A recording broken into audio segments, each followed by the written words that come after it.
వస్తే కోరికలే కోతులైతే. ఒకసారి రామకృష్ణ పరమహంస శిష్యులకు బోధ చేస్తూ, మనిషి ఆధ్యాత్మిక మార్గంలో నడుస్తున్నప్పుడు మనసు తరచూ చెదిరిపోతుంది. దానికి కారణం పూర్వజన్మ వాసనలు, కోరికలు అని మనిషిని వెంబడించే కోతుల్లాంటివి అన్నారు. అది ఎలాగో వివరిస్తూ ఒక కథ కూడా చెప్పారు. ఓ చెట్టు మీద కోతుల గుంపు కూర్చుంది. ఒక కోతిని బలవంతంగా బెదరగొట్టి తరిమేస్తే మిగతావన్నీ కూడా అక్కడ నుండి దూకి పారిపోతాయి. కానీ మళ్ళీ కాసేపటికి తిరిగి వచ్చేస్తాయి.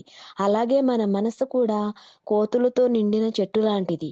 ఒక కోతిని తరిమేస్తే కాసేపటికి మరో కోతి వస్తుంది. అదే కోరికల స్వభావం. కష్టపడి ఒక కోరికను వదిలించుకుంటే వెంటనే మరో కోరిక మొగ్గతొడుగుతుంది. అందుకే మనిషి జీవితం అంతా విషయం వాంఛలతో పోరాటంలోనే గడుస్తుంది అని చెప్పారు. పరమహంస నిజమే కదా! మనిషికి జీవితం అంతా ఒకదాని వెంట ఒకటిగా వచ్చే కొత్త కొత్త కోరికలను నెరవేర్చుకోవడంతోనే సరిపోతుంది. ఉదాహరణ, మొదట కాస్త డబ్బు ఉంటే చాలనుకుంటాం. ఆ డబ్బుతో అవసరాలు తీరాక విలాసాలకు వెళ్తాం. అవి వచ్చాక పేరు కావాలి. పేరు వచ్చాక అధికారం కావాలి. ఇక వాటికి అంతం అంటూ ఉండదు. ఇవన్నీ వరుసగా వచ్చే కోతుల్లాంటివి. అంత మాత్రాన కోరికలను వదిలించుకోవటం మన వల్ల కాదని రామకృష్ణ పరమహంస అనలేదు. కోటాను కోట్ల కోరికలను అదుపులో చేయాలనే ప్రయత్నంలో సమయాన్ని వృధా చేయవద్దన్నారు. ముందుగా ఒకే ఒక కోరిక భగవంతుని గురించి ఏర్పరచుకోవాలి.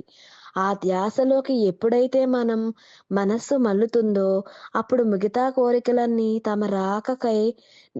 తామరాకుపై నీటి బిందు వల్ల వాటంతట అవే జారిపోతాయి అని చెప్పేవారు. మనస్సు భగవంతునిపై నిలిపితే ఇహలోక వాంఛలు మనస్సులోకి ఎలా రాగలవు? కుటుంబం, ఉద్యోగం, సంపాదన ఇవన్నీ అవసరమే.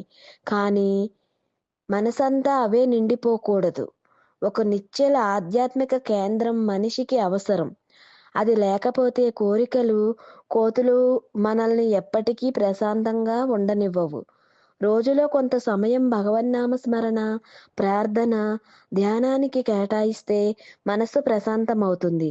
కోరికల నుండి విముక్తం కావడం ఉన్న ఒకే ఒక మార్గం ఆ పరమాత్ముని ఆశ్రయించడం. మన సావాచ కర్మణ మనసా వాచా కర్మణ ఆయనపై నిలిపే మనసే నిజమైన శాంతిని, అసలైన ఆనందాన్ని అనుభవిస్తుంది.